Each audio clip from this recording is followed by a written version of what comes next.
अस्सलामुअलैकुम class, this is Mohammad Hashim Zia and you guys are watching mathematics by Hashim Zia. भाई आज की क्लास के अंदर हम लोग सेकंड ईयर मैथ्स के एक और बड़े इंपॉर्टेंट तरीन पेपर को सॉल्व करेंगे जो कि है एसआरई मजीद कॉलेज का पेपर। अगेन इसका मैथ्स डिपार्टमेंट बड़ा स्ट्रांग है, तो अगेन इसका पेपर बड़े मजे का मुझे लगा। तो भैया इस कॉलेज के पेपर भी सॉल्व करेंगे। और अगर आप में से कोई बच्चा फर्स्ट टाइम चैनल के ऊपर आया, फर्स्ट टाइम वीडियो को देख रहे हैं, तो भाई मैं आप लोगों की इत्तला के लिए अर्ज कर देता हूँ कि बेटा सेकंड ईयर मैथ्स की चैप्टर वाइज एमसीक्यूज के लेक्चर्स मैंने पहले ही अपलोड करे हुए हैं। खुदारा पहले चैप्टर वाइज एमसीक्यूज को कवर करें, उसके बाद गवर्नमेंट कॉलेजेस के पेपर्स के एमसीक्यूज को सॉल्व करें। भाई मैंने लास्ट ईयर के कॉलेजेस के पेपर्स भी अपलोड करे हुए हैं, प्लेलिस्ट के अंदर आपको मिल जाएंगे। और इस साल के भी जितने कॉलेजेस थे, जितने पेपर मुझे मिल सकते थे, मैंने तकरीबन सबको सॉल्व करवा दिए। फॉरमैन नाजमाबाद का एक और पेपर रहता है, दिल्ली कॉलेज का भी इंशाल्लाह बहुत जल्द आ जाएगा। तो सारे पेपर्स तकरीबन अपलोड आप लोगों के हो गए हैं। अगर इसके अलावा आपके पास किसी और गवर्नमेंट कॉलेज का पेपर है तो लाजमी शेयर करिएगा। खुदारा अपने गली मोहल्लों के कोचिंग सेंटर के पेपर शेयर मत करिएगा, क्योंकि वो किसी काम के नहीं होते। कोचिंग सेंटर्स के, गवर्नमेंट कॉलेजेस के पेपर्स इसलिए इंपॉर्टेंट होते हैं क्योंकि यहाँ पे गवर्नमेंट टीचर्स होते हैं जो कि इवेंचुअली आपका बोर्ड का पेपर भी डिजाइन कर रहे होंगे। सही है ना भाई? तो एक से दो पेपर जो रह गए वो भी इंशाल्लाह कवर अप हो जाएंगे। तो पहले चैप्टर वाइज एमसीक्यूज के लेक्चर्स को लीजिएगा, उसके बाद गवर्नमेंट कॉलेजेस के एमसीक्यूज के लेक्चर्स के ऊपर मूव करिएगा, आपको बहुत फायदा होगा। और पेपर के बाद वीडियो के नीचे डिस्क्रिप्शन के अंदर मुझे लाजमी बताइएगा आपको हेल्पफुल था, नहीं था, एंड सो ऑन। तो भाई आज की क्लास में एसआरई मजीद के पेपर को सॉल्व करना स्टार्ट करेंगे। सबसे पहले नंबर के ऊपर मेरे पास क्वेश्चन आ रहा है कि इंटीग्रेशन ए एक्स प्लस बी की पावर एन किसके बराबर होता है। मैं इस क्वेश्चन को यहाँ पे लिख देता हूँ। एग्जामिनर कह रहा है इंटीग्रेशन ए एक्स प्लस का बी की पावर एन, बताइए किसके बराबर होगा अगर मुझे इस टर्म पे इंटीग्रेशन को अप्लाई करना है। देखो भाई, इंटीग्रेशन का बेसिक कॉन्सेप्ट है, अगर इंटीग्रेशन किसी भी टर्म पे अप्लाई हो रही है और उसके ऊपर पावर आ रही हो, तो हमेशा जिस टर्म पे अप्लाई हो रही है जो उसकी बेस है उसका बाहर डेरिवेटिव होना कंपलसरी है। अब यहाँ पे मेरी बेस है ए एक्स प्लस बी, तो ए एक्स प्लस बी का डेरिवेटिव क्या होगा? मेरे प्यारे शागिर्दों, ए एक्स प्लस बी का जब मैं डेरिवेटिव लेने के ऊपर जाऊंगा तो ए एक्स, चूंकि ए और बी क्या होते हैं, कांस्टेंट होते हैं, ए और बी हमेशा कांस्टेंट को डिफाइन करते हैं, तो ए एक्स का डेरिवेटिव क्या होगा? सिंपल ए होगा। और प्लस के बी का डेरिवेटिव क्या होगा? जीरो होगा। तो बाहर क्या चीज मौजूद होनी चाहिए थी? बाहर ए मौजूद होना चाहिए था जो कि इसका डेरिवेटिव कंप्लीट करवाता। अभी मौजूद नहीं है, क्योंकि ए इज अ कांस्टेंट टर्म, उसको मल्टीप्लाई डिवाइड करके पहले ले आएंगे।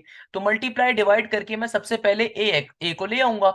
ए को लाने का फायदा क्या होगा? डेरिवेटिव कंप्लीट हो जाएगा। जब डेरिवेटिव कंप्लीट हो जाएगा, अब फाइनली मैं इंटीग्रेशन को अप्लाई करवा सकता हूं। इंटीग्रेशन क्या कहता है मुझसे कि भाई जब बेस का बाहर डेरिवेटिव कंप्लीट हो जाए तो इंटीग्रेशन के अंदर पावर फॉर्मूला बहुत ही आसान सा है। और ये आसान सा फॉर्मूला क्या है? पावर में एक इजाफा ऊपर और जो भी टर्म बनी उसको एक दफा नीचे भी लिखूंगा, आंसर आ गया। चेक कर लीजिए कहां पे सॉल्यूशन बन रहा है। आई होप सो कि हमारे पास ये जो आंसर बन रहा है ये ऑप्शन नंबर ए के ऊपर बन रहा है। इसको मैं थोड़ा सा जूम इन कर देता हूं। सही है ना भाई? तो बिल्कुल सही कहा, ऑप्शन नंबर ए पे बन रहा है।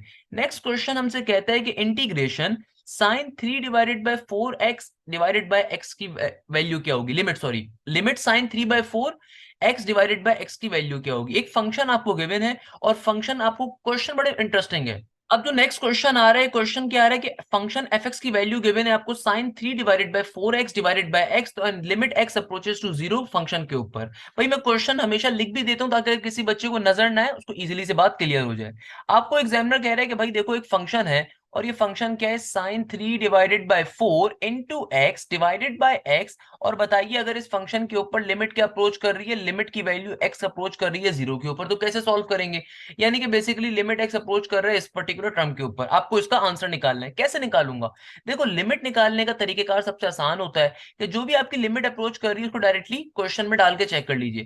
क्वेश्चन में अगर डाल के चेक करूंगा तो क्या बनेगा? ऑब्वियसली सी बात है, साइन जीरो ऊपर हो जाएगा। साइन जीरो क्या होता है? जीरो, और नीचे भी जीरो आ गया, तो 0/0 क्या होता है हमारे पास? ये हो जाएगा अनडिफाइंड फंक्शन। तो एल हॉपिटल रूल को अप्लाई कर देंगे। एल हॉपिटल रूल क्या कहता है? ऊपर वाली टर्म का डेरिवेटिव अलग लूंगा, नीचे वाली टर्म का डेरिवेटिव अलग लूंगा। तो साइन 3/4 इंटू एक्स का डेरिवेटिव क्या हो जाएगा? भाई देखो, साइन 3/4 इंटू एक्स का डेरिवेटिव होगा कॉस 3/4 एक्स, और फिर एक्स 3/4 एक्स का एंगल का डेरिवेटिव क्या होगा? सिंपल 3/4 होगा। भाई देखो, साइन 3/4 एक्स का डेरिवेटिव कैसे लिया? साइन का डेरिवेटिव कॉस के अंदर क्या होता है? कॉस इंटू एंगल, और फिर एंगल का डेरिवेटिव 3/4 आ जाएगा। और नीचे x का डेरिवेटिव क्या हो जाएगा 1। अब जब मैं लिमिट जो मेरी अप्रोच कर रही है उसको अप्लाई करवाऊंगा, लिमिट x अप्रोच कर रही है 0 के ऊपर, तो ये क्या बन जाएगा, ये हो जाएगा 0, जब इस 3/4 से मल्टीप्लाई होगा तो cos 0 बन जाएगा, cos 0 बराबर होता है 1 के, तो आंसर क्या आ जाएगा, सिंपल 3/4 के बराबर आ जाएगा। क्वेश्चन सॉल्व हो गया। नेक्स्ट क्वेश्चन बिलियन डॉलर्स का है, बिलियन डॉलर्स का है, दोबारा रिपीट कर रहा हूं, बिलियन डॉलर्स का क्वेश्चन है, और ये बड़ा इंपॉर्टेंट क्वेश्चन है, आपके पेपर में आने के चांसेस भी बहुत ज्यादा है। अब देखो इस क्वेश्चन को कैसे सॉल्व करेंगे भाई, इस क्वेश्चन को सॉल्व करने से पहले आई कैन एज्यूम कि आपको एक बेसिक कॉन्सेप्ट मालूम है, और वो बेसिक कॉन्सेप्ट क्या है कि भाई आपको इस ब्रैकेट का और इस ब्रैकेट के मतलब मालूम होना चाहिए। मेरे प्यारे शागिर्दों, इस ब्रैकेट को हम कहते हैं ओपन इंटरवल और इस ब्रैकेट को हम कहते हैं क्लोज इंटरवल। ओपन इंटरवल से मुराद ये होता है कि लेट सपोज अगर मैं कहीं पे लिखूं 2,4, तो ये जो ब्रैकेट मैंने लगाया ये कैसा लगाया, ओपन इंटरवल। इसका मतलब ये होता है ओपन इंटरवल का कि भैया सिर्फ और सिर्फ हम लोग बीच की वैल्यूज को काउंट करेंगे, एक्सट्रीम वैल्यूज काउंट नहीं होंगी। यानी कि ब्रैकेट के अंदर ओपन इंटरवल में अगर 2,4 लिखा हुआ है तो इसका मतलब क्या है, ये ब्रैकेट किस चीज को रिप्रेजेंट कर रहा है कि आंसर सिर्फ 3 है। यानी कि ओपन इंटरवल के अंदर हम कभी भी एक्सट्रीम वैल्यूज को काउंट नहीं करते, सिर्फ जो मिडल की वैल्यूज होती हैं उनको काउंट करते हैं। यानी कि 2 से 4 के दरमियान बीच की वैल्यू क्या होंगी, जाहिर सी बात है 2 और 4 के अलावा बहुत सारी ऑल्दो अनलिमिटेड हो सकती हैं, बट आपकी आसानी के लिए मैंने 3 लिखा है। भाई ये नंबर लाइन का बेसिकली कॉन्सेप्ट होता है कि हमारे पास जो कॉन्सेप्ट होता है नंबर लाइंस का होता है। लेट सपोज अगर मैं आपके सामने एक नंबर लाइन ड्रॉ करूं 2 से लेके 4 तक की, और इसको अगर मैं ओपन इंटरवल पे शो करना चाहूं, तो भाई ओपन इंटरवल के मायने क्या होते हैं, लेट सपोज अगर ये ओपन इंटरवल है तो ये ऐसे डिनोट होगा 2 और 4, यानी कि 2 से लेके 4 के दरमियान की जितनी भी वैल्यूज होंगी ये इनफाइनाइट वैल्यूज हो सकती हैं, इनफाइनाइट पॉइंट हो सकते हैं। मैंने आपकी आसानी के लिए यहाँ पे सिर्फ 1.3 रखा है, मगर जाहिर सी बात है अगर मैं अपने स्केल को थोड़ा तोड़ दूं, स्केल को अगर मैं 1 यूनिट कंसीडर ना करूं, 0.01 कंसीडर यूनिट कर लूं, तो भाई 2 के आगे क्या होगा, 2.001, फिर आगे 2.002, फिर 2.003, 2.004, इस तरीके से 3.001, 3.002, 3.004, यानी कि 2 से लेके 4 तक बेतहाशा पॉइंट्स हो सकते हैं। कहने का मकसद ये है कि कभी भी अगर आपके पास ओपन इंटरवल किसी भी 2 पॉइंट्स के ऊपर आ जाए या ओपन इंटरवल कहीं पे यूज हो जाए, तो ओपन इंटरवल के ऊपर हम कभी भी एक्सट्रीम वैल्यूज को काउंट नहीं करते, बल्कि सिर्फ दरमियान की वैल्यूज को काउंट किया जाता है। इसे कहते हैं मैथ्स में open interval. While close interval क्या होता है, कि फॉर एग्जांपल मैं यही सेम क्वेश्चन आपके सामने लिखूं मगर अब की बारी में क्लोज इंटरवल के ऊपर, इसका मतलब क्या है कि लेट सपोज अगर मैं एक यूनिट को, एक पर्टिकुलर अपने नंबर को एक यूनिट कंसीडर कर रहा हूं, तो इसके अंदर मेरे पास आंसर्स क्या होंगे, आंसर मेरे पास 2 भी होगा, 3 भी होगा, 4 भी होगा। वैसे तो आंसर्स इनफाइनाइट हो सकते हैं कि अगर मैं अपना यूनिट ब्रेक कर दूं, यानी कि यूनिट को स्मॉलर वे में कन्वे कर दूं, तो भाई पॉइंट की फॉर्म में अगर यूनिट में अपना एक ब्रेक कर दूं, तो उस सूरत में तो ऑब्वियसली 2.1, 2.2, 2.3 भी होगा। मगर अगर मैं एक नंबर कंसीडर कर रहा हूं तो भाई 2 भी काउंट होगा, एक्सट्रीम वैल्यूज भी काउंट होंगी और बीच की वैल्यूज भी काउंट होंगी। अगर नंबर लाइन की फॉर्म में शो करूं तो इस तरीके से, यानी कि अगर मैं 2 से लेके 4 के दरमियान क्या यूज कर रहा हूं, क्लोज इंटरवल यूज कर रहा हूं, तो भैया एक्सट्रीम वैल्यूज भी काउंट होती हैं और मिडिल वैल्यूज भी सारी काउंट हो रही होती हैं। तो मैथ्स के अंदर ये बड़ा बेसिक सा कॉन्सेप्ट होता है क्लोज इंटरवल और ओपन इंटरवल का। मैंने इसको साइड पे ले जाके इसलिए आपको समझा दिया कि आपको एक छोटी सी बात मालूम हो जाए before solving this particular question. इस क्वेश्चन में कॉन्सेप्ट है। अब देखो एक क्वेश्चन आपसे कह रहा है, कहता है कि यार एक फंक्शन है एफ एक्स जिसको हम डिफाइन करवा रहे हैं। आप जरा बात समझिएगा, क्वेश्चन बड़ा भरपूर और बड़ा बेहतरीन क्वेश्चन है। एग्जामिनर क्या कह रहा है कि भाई एक क्वेश्चन है हमारे पास, क्वेश्चन है if function F x is defined as. तो बेटे देखिए, अब जब हम लोगों ने सारी बातें समझ ली, अब जरा क्वेश्चन को देखते हैं। क्वेश्चन मुझसे कहता है कि भाई इस फंक्शन के अंदर 3 चीजें आ रही हैं। सबसे पहले नंबर के ऊपर फंक्शन को उसने डिफाइन करा 3 डिफरेंट सब पार्ट्स के अंदर, कि आपके पास 1 माइनस एक्स जो है, ये आपके पास क्या कर रहा है, where as x belongs to negative infinity comma 1। सही है ना, 1 माइनस एक्स वाली जो टर्म है वो कहां से कहां तक की है, 1 minus x where x belongs to negative infinity से लेके 1 के दरमियान। और ब्रैकेट्स कैसे हैं, ब्रैकेट्स हमारे पास आ रहे हैं ओपन इंटरवल, यानी कि नेगेटिव इंफिनिटी और 1 काउंट नहीं होंगे, बीच की वैल्यूज काउंट होंगी। सेकंड जो टर्म आ रही है वो आ रही है 1 plus x where as x belongs to 1 as well as 2 और उनके दरमियान की वैल्यूज है ना भाई। और तीसरे नंबर पे एग्जामिनर सिंपल कह रहा है कि 1 है, जब जो कि 1 है वो बिलोंग्स कर रहा है सिंपल 2 से लेके पॉजिटिव इंफिनिटी के दरमियान। आगे एग्जामिनर कहता है कि भैया फंक्शन f1 की वैल्यू के ऊपर बताइए आंसर क्या होगा। अब देखो फंक्शन f1 के मायने क्या है। f1 यानी कि fx के अंदर आपको x की जगह पे 1 की वैल्यू दी हुई है, यानी कि आपको आपका इनपुट 1 दिया हुआ है। तो सबसे पहले हम ये देखेंगे कि ये जो फंक्शन 1 है ये इन तीनों में से किसके ऊपर लाई कर रहा है, और फिर उसका आंसर क्या होगा। कि भाई देखो, आपके पास जो पहला x है वो कहां से कहां तक का है, नेगेटिव इंफिनिटी और 1 शामिल नहीं है, उनकी दरमियान की तमाम वैल्यूज हैं क्योंकि ओपन इंटरवल है। सेकंड वाले के अंदर क्या कहा जा रहा है कि आपका जो x है इनपुट है वो बिलोंग कर रहा है 1 से लेके 2 के दरमियान, जिसमें 1 भी शामिल है 2 भी शामिल है, दरमियान की वैल्यूज भी शामिल होंगी क्योंकि क्लोज इंटरवल है। और तीसरे वाले के बारे में क्या बताया हुआ है कि भैया 2 से लेके पॉजिटिव इंफिनिटी के दरमियान अगेन 2 और पॉजिटिव इंफिनिटी शामिल नहीं होगी, बाकी बीच की तमाम वैल्यूज शामिल होंगी। अब खुद सोच के मुझे बताओ इन तीनों में से किसके अंदर 1 एग्जिस्ट कर सकता है। भाई पहले वाले ऑप्शन के अंदर 1 मौजूद नहीं है। क्यों नहीं मौजूद 1, क्योंकि देखो पहला ऑप्शन कह रहा है negative infinity comma 1, open intervals है, ओपन इंटरवल्स के अंदर एक्सट्रीम वैल्यूज काउंट नहीं होती, बीच की वैल्यूज काउंट होती हैं। तो -3, -4, -100, -25, -400, -500, -1000 और 0, यहां तक की तमाम वैल्यूज, बीच की सारी वैल्यूज काउंट होंगी, मगर 1 काउंट नहीं है। तो इसका मतलब पहले ऑप्शन के अंदर तो 1 नहीं हो सकता। दूसरे वाले के अंदर हमारे पास क्या 1 एग्जिस्ट करेगा। क्या कह रहा है दूसरे वाला कि क्या x बिलोंग कर रहा है। भाई 1 भी शामिल है 2 भी शामिल है और बीच की वैल्यूज भी शामिल है, क्योंकि क्योंकि ये क्लोज इंटरवल है, क्लोज इंटरवल्स के अंदर एक्सट्रीम वैल्यू शामिल होती है। तो मेरी जो इनपुट है, मेरा जो इनपुट है वो किसके ऊपर लाई कर रहा है, सेकंड वाले फंक्शन के रिस्पेक्ट से। और सेकंड वाला फंक्शन की हमारे पास वैल्यू क्या है, फंक्शन की वैल्यू हमारे पास है 1 प्लस एक्स के बराबर। तो जब मैं x की जगह पे 1 पुट करूंगा तो आंसर क्या बन जाएगा, 1 प्लस 1 2 के बराबर। तो ऑप्शन कौन सा करेक्ट होगा, ऑप्शन नंबर ए। याद रखिएगा ये एमसीक्यूज बहुत इंपॉर्टेंट है, क्योंकि बेटा ये एमसीक्यूज एप्टीट्यूड के अंदर बेतहाशा यूनिवर्सिटीज के अंदर पूछा जाता है। कैसे सॉल्व किया, सबसे पहले देखो आप अपनी डोमेन को स्पेसिफाई करो कि डोमेन किस पर्टिकुलर सेट के अंदर लाई करती है। हमने सबसे पहले अपनी डोमेन देखनी है कि हमें जो डोमेन गिवन है वो किस सेट में लाई कर रही है, जिस सेट में वो एग्जिस्ट करती होगी वो पर्टिकुलर फंक्शन के अंदर आप डोमेन की वैल्यू को प्लॉट करोगे और आपका आंसर आ जाएगा। नेक्स्ट क्वेश्चन आपसे कहता है कि every function is a linear function, every function is a quadratic function, every function is a polynomial function, या every function is a relation.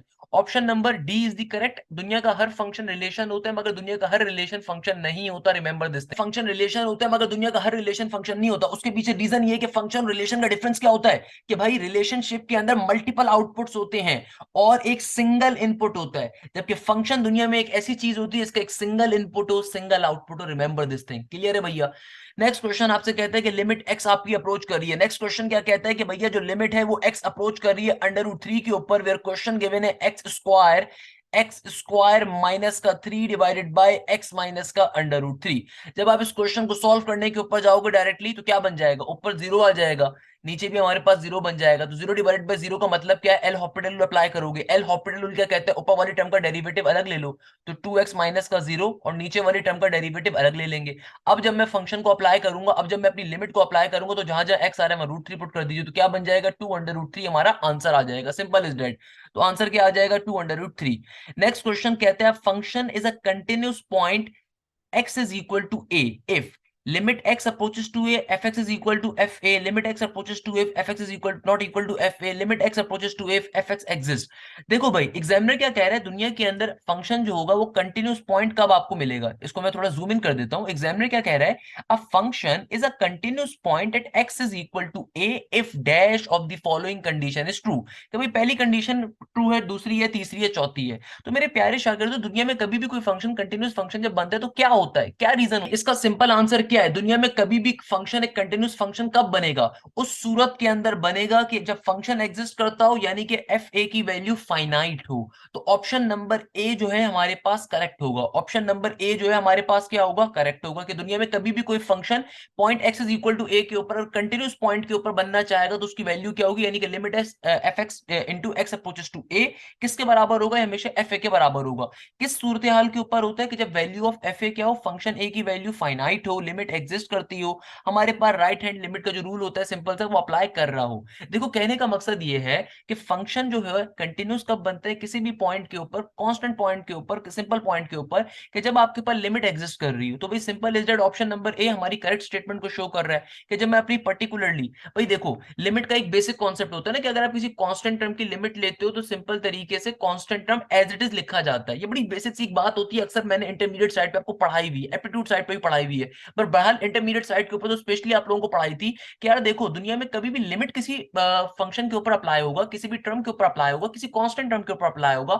Always remember this thing, limit किसी भी constant term पे apply होगा तो answer वो constant term ही होती है, answer change नहीं होता। जिस तरह डेरिवेटिव के अंदर जब कांस्टेंट टर्म आ जाती है तो डेरिवेटिव कांस्टेंट टर्म का क्या होता है, जीरो होता है। Integration of the constant term क्या होती है, जिसकी रिस्पेक्ट से अप्लाई हो रही होती है, जिस वेरिएबल के रिस्पेक्ट से वो वेरिएबल आ जाता है। वही लिमिट के केस में क्या होता है कि सिंपल पर्टिकुलरली वो constant term as it is लिखी जाती है। तो सिंपल एग्जामिनर ये पूछना चाह रहा था। नेक्स्ट क्वेश्चन बड़ा इंटरेस्टिंग है। एग्जामिनर कहता है कि भाई distance between the point x comma y and x plus a cos theta y plus a sine theta. आपको सिंपल तरीके से दो पॉइंट्स दिए हुए हैं। एक पॉइंट आपको एग्जामिनर ने क्या दिया हुआ है, एक्स कॉमा वाई, और दूसरा पॉइंट एग्जामिनर ने आपको दिया हुआ है एक्स प्लस का A cos theta comma y plus का a साइन थीटा। आपसे एग्जामिनर कह रहे हैं इन दो पॉइंट्स के दरमियान डिस्टेंस क्या होगा। मुझे मालूम है डिस्टेंस निकालने का फॉर्मूला क्या होता है, अंडर रूट के अंदर x2 minus x1। x2 minus x1 क्या बन जाएगा, देखो x2 ये रहा, x1 ये रहा, तो x से x कट जाएगा तो सिंपल क्या बचेगा, a cos थीटा बचेगा, और बाहर स्क्वायर का स्क्वायर एज इट इज। और फिर आगे क्या होता है, प्लस का y2 माइनस का y1, तो y2 की वैल्यू ये रही, y1 की वैल्यू सिंपल y है, तो अगेन y से y कट जाएगा तो सिंपल क्या बचेगा, a साइन थीटा, बाहर स्क्वायर का स्क्वायर एज इट इज, तो ब्रैकेट में क्या बन गया, A square cos square theta plus का A square sine square theta. तो भाई यहां से हमारे पास ए स्क्वायर क्या आ जाएगा, कॉमन आ जाएगा, ब्रैकेट में क्या बचा, कॉस स्क्वायर थीटा प्लस का sine square theta. We all know this thing कि cos square theta plus sine square theta क्या होता है, 1 के बराबर होता है। तो अंडर रूट ए स्क्वायर मेरा आंसर आ जाएगा, और रूट ए स्क्वायर किसके बराबर होगा, सिंपल ए के बराबर होगा, तो आंसर क्या होगा, ए होगा। नेक्स्ट क्वेश्चन एग्जामिनर क्या कहता है, एग्जामिनर कहता है a function defined fx is equal to constant is a even function, odd function, even and odd function, constant and even function। Again ये क्वेश्चन भी बड़ा इंपॉर्टेंट एक क्वेश्चन है। देखो इस पेपर के अंदर functions and domain and range का टॉपिक भर के दिया हुआ एग्जामिनर ने। एग्जामिनर आपसे क्या कह रहा है कि अगर कभी भी आपका फंक्शन कैसा हो, कांस्टेंट फंक्शन हो, यानी कि लेट सपोज मेरा फंक्शन आ जाए फॉर एग्जांपल 2 के बराबर, तो अब बताइए ये फंक्शन कैसा होगा, ये इवन है, ऑड है, नीदर इवन नॉर ऑड है, या कांस्टेंट एंड इवन फंक्शन है। अब जरा गौर से सोचो, भाई इवन फंक्शन कब बनता है, जब मैं अपना डोमेन इनपुट इनपुट अपनी नेगेटिव में दूंगा, तो अगर आंसर मेरे पास वापस से ओरिजिनल आ जाए तो मेरे पास क्या बनता है, इवन फंक्शन होता है। ऑड फंक्शन उस सूरत में बनता है कि जब मैं अपना नेगेटिव इनपुट दूं, answer negative of the original function आ जाए तो मेरे पास ऑड फंक्शन होगा। इवन एंड ऑड फंक्शन कभी पॉसिबल नहीं होता, कांस्टेंट और इवन फंक्शन हो सकता है। तो option number 4 is the correct answer. क्यों ऑप्शन नंबर 4 करेक्ट आंसर, क्योंकि देखो अगर मैं अपने कांस्टेंट फंक्शन में नेगेटिव का इनपुट भी देता हूं, तो जाहिर सी बात है यहाँ पे तो कोई इनपुट का ऑप्शन ही नहीं है, कोई एक्स ही नहीं है, तो सिंपल ये क्या रहेगा, एज इट इज रहेगा। तो आंसर क्या हो जाएगा, f of negative x is equal to 2। यानी कि कांस्टेंट फंक्शन के अंदर जब मैं नेगेटिव की वैल्यू डालूंगा, तो चूंकि कांस्टेंट फंक्शन है तो उसके अंदर इनपुट देने की रीजन ही नहीं होगी, इनपुट कहीं जा ही नहीं सकता, तो सिंपल आंसर वही कांस्टेंट फंक्शन ही होगा। तो भाई कांस्टेंट फंक्शन क्या होता है, कांस्टेंट एंड इवन फंक्शन, क्योंकि इवन फंक्शन में भी क्या होता है, आपके पास आपका ओरिजिनल फंक्शन वापस से अचीव हो रहा होता है, इसीलिए आंसर क्या होगा, constant and even function. That's the basic reason. Next question examiner कह रहे हैं y is equal to ln sin x का डेरिवेटिव क्या होगा। भाई अगर मुझे क्वेश्चन गिवन है ln sin x, इसका डेरिवेटिव कैसे निकालूंगा, भाई डेरिवेटिव का फॉर्मूला, डेरिवेटिव के अंदर ln का फॉर्मूला क्या होता है, 1 डिवाइडेड बाय फंक्शन, तो 1 डिवाइडेड बाय sin x, और फिर sin x का डेरिवेटिव क्या होता है, cos x, तो cos बाय sin x इसके बराबर होता है, cos बाय sin x बराबर होता है cot x के। Simple is that. Next question कहता है अगर दुनिया में दो लाइंस मौजूद हैं a1x प्लस का b1y प्लस का c1 equal to 0 and a2x plus का b2y प्लस का c2 equal to 0 are perpendicular to each other, then which of the following condition is true. हम इस क्वेश्चन को पहले भी बहुत दफा देख चुके हैं कि भैया अगर दुनिया में दो लाइंस कैसी हैं, परपेंडिकुलर है, तो a1 a2 प्लस का b1 b2 हमेशा बराबर होगा किसके, 0 के।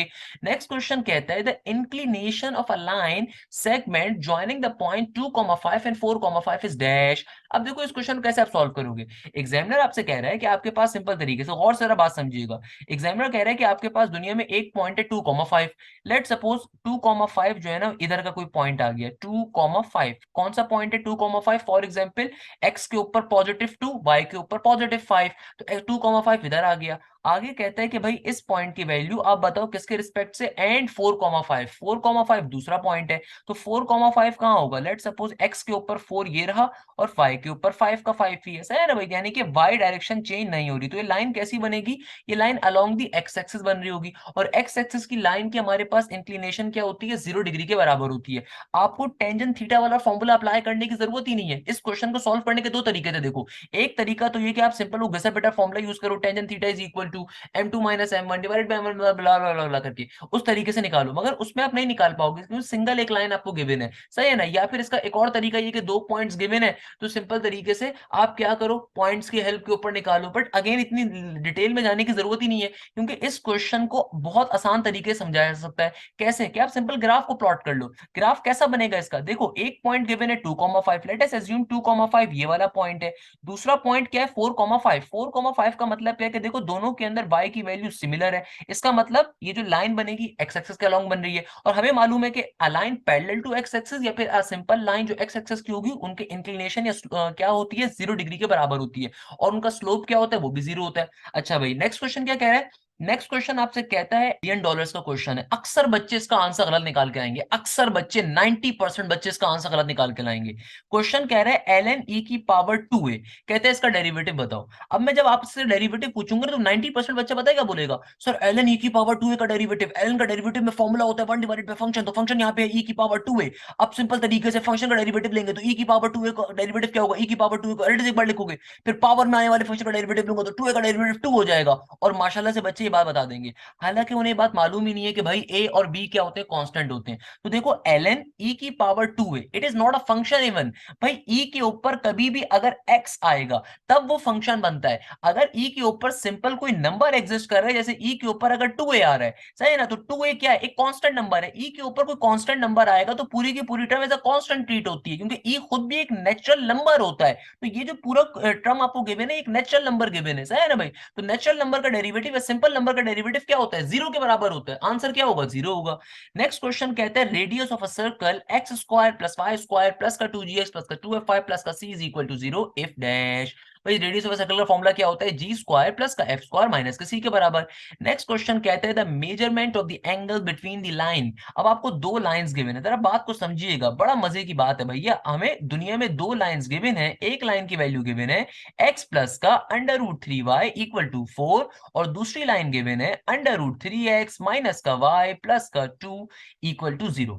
आपको ये दो लाइंस गिवन है, आपसे कहा जाता है इनके दरमियान का एंगल बताइए। अब बहुत सारे बच्चे होंगे, वो पहली लाइन से सबसे पहले स्लोप 1 निकालेंगे, फिर दूसरी लाइन से स्लोप 2 निकालेंगे, फिर टेंजेंट थीटा वाला फॉर्मूला यूज करेंगे। फॉर्मूला बनेगा tangent theta is equal to m2 minus m1 divided by 1 plus m1 m2। ये वो बच्चे होंगे जो इंतहाई नल्ले निकम्मे बेरोजगार बच्चे हैं मेरी नजर में, जिन्होंने ट्यूशन वाली बाजी से पढ़ा है, जिन्होंने कभी मैथफ्लिक्स के लेक्चर नहीं लिए। क्योंकि देखो, ये बात मैंने आपको बार बार बताई थी कि दुनिया में दो लाइंस अगर गिवन है ना, उनको थोड़ा सा समझो लाइंस कैसे गिवन है।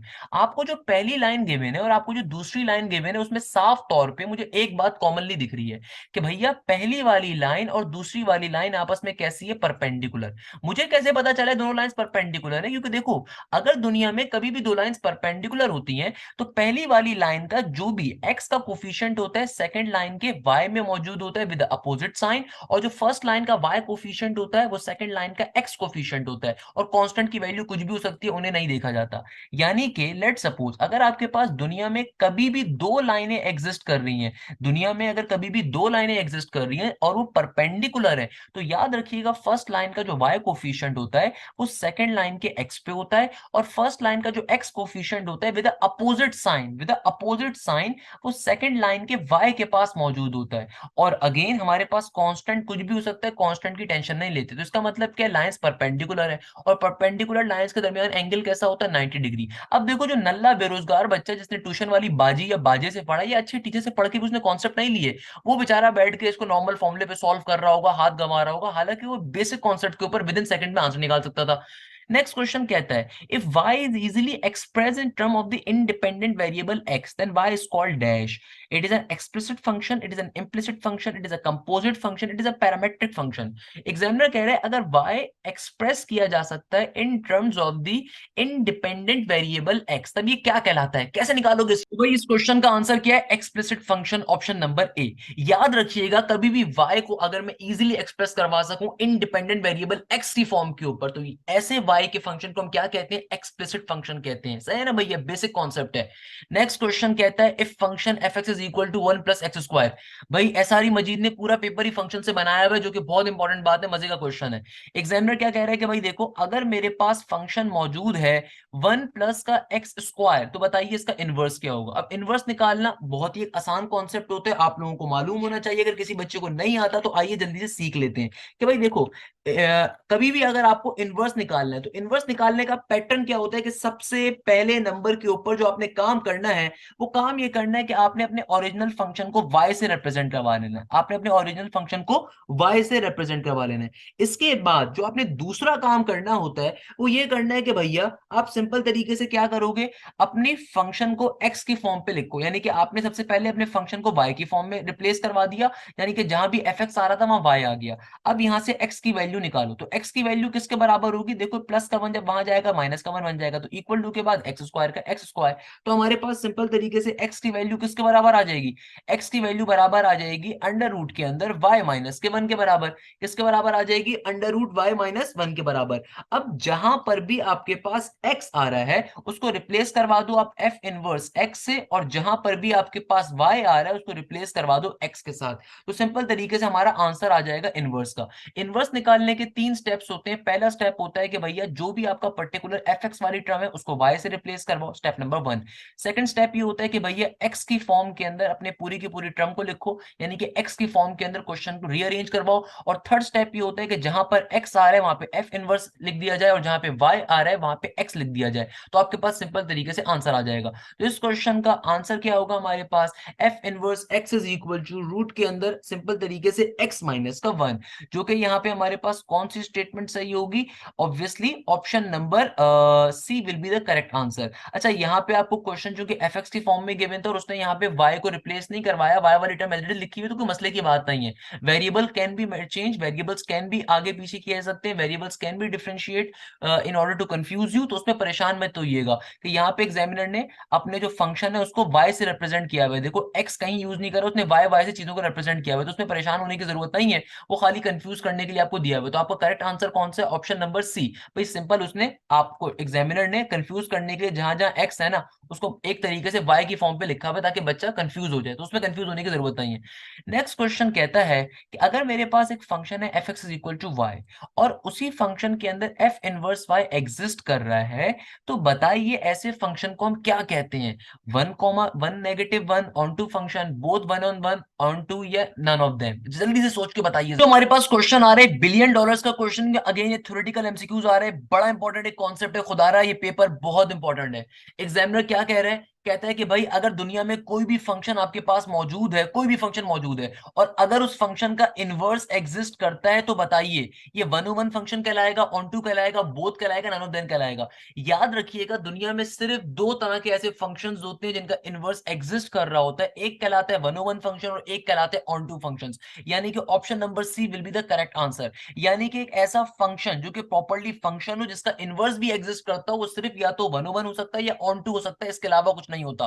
अच्छा भाई, नेक्स्ट क्वेश्चन अगेन आपके पास फंक्शंस के टॉपिक के ऊपर आ रहा है। मेरे ख्याल में सर को ये लगा था सिर्फ चैप्टर नंबर 1 का टेस्ट है, तो उन्होंने सिर्फ फंक्शन का टेस्ट दिया हुआ है भैया, मगर बहरहाल सारे क्वेश्चन इंपॉर्टेंट है भाई, question are really interesting in this particular paper. Examiner कहता है कि भाई एक फंक्शन की वैल्यू आपको गिवन है, एफ एक्स की वैल्यू आपको गिवन है किसके बराबर, एक्स का स्क्वायर माइनस का 3x प्लस 4 के बराबर, और जी एक्स की वैल्यू आपको गिवन है x प्लस 1 के बराबर। एग्जामिनर कह रहे हैं बताइए जी कंपोजिट फंक्शन f, यानी कि जीओएफ को फाइंड करना है। जीओएफ का मायना क्या होता है, जीओएफ के मायने ये होते हैं कंपोजिट फंक्शन ऑफ f। कैसे निकालोगे, देखो जीओएफ, अगर g पहले लिखा हुआ है तो इसका मतलब g के अंदर आप f के फंक्शन की वैल्यूज को प्लॉट करोगे, तो g के अंदर f की वैल्यू कहां पुट करूंगा, जो भी इसमें डोमेन और इनपुट है उसके अंदर। डोमेन इनपुट क्या है, x है, जो भी वेरिएबल गिवन होगा उसके अंदर। तो सिंपल तरीके से जितने यहाँ पे x आ रहे हैं उसके अंदर एफ एक्स की वैल्यू आ जाएगी, तो भाई सिर्फ एक ही आ रहा है, तो सिंपल तरीके से मैं अपने एफ एक्स की वैल्यू को that is x square minus का 3x प्लस का 4 प्लॉट कर दूंगा इसके इनपुट के अंदर। तो क्या बन जाएगा, ये बन जाएगा एक्स स्क्वायर माइनस का 3x, 4 प्लस 1 क्या हो जाएगा, 5 हो जाएगा। तो आंसर क्या आ जाएगा, एक्स स्क्वायर माइनस का 3x प्लस का 5 will be the correct answer.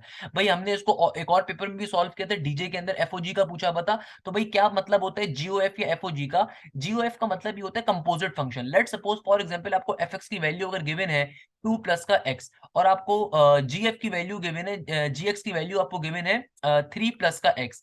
तो भाई अगर जीओएफ लिखा हुआ है तो जीओएफ के मायने ये होते हैं कि भाई जी के फंक्शन के अंदर एफ की वैल्यू को प्लॉट करना। तो यानी कि जो भी एफ के फंक्शन की वैल्यू होगी, इसका जो भी इनपुट होगा मैं उसमें प्लॉट कर दूंगा। तो क्या बन जाएगा जीओएफ, मेरे पास जीओएफ आ जाएगा 3 प्लस का, और एक्स की जगह पे 2 प्लस एक्स आ जाएगा। तो आंसर क्या हो जाएगा, 5 प्लस का एक्स मेरा फाइनल आंसर हो जाएगा। और अगर मुझसे एफओजी कहा जाता है तो एफ के अंदर जी की वैल्यू को प्लॉट कर दिया जाएगा। सही है ना भाई। नेक्स्ट क्वेश्चन आपसे कहता है कि भाई अगर y की वैल्यू साइन इनवर्स x के बराबर है तो बताइए कौन सी स्टेटमेंट ट्रू होगी। यानी कि डेरिवेटिव का एक सिंपल सा फॉर्मूला पूछा हुआ है। तो भैया मेरे प्यारे शागिर्दों, डेरिवेटिव के अंदर साइन इनवर्स x का फॉर्मूला किसके बराबर होता है, ये बराबर होता है 1 डिवाइडेड बाय रूट के अंदर 1 माइनस का x स्क्वायर के। Option number A is the correct answer.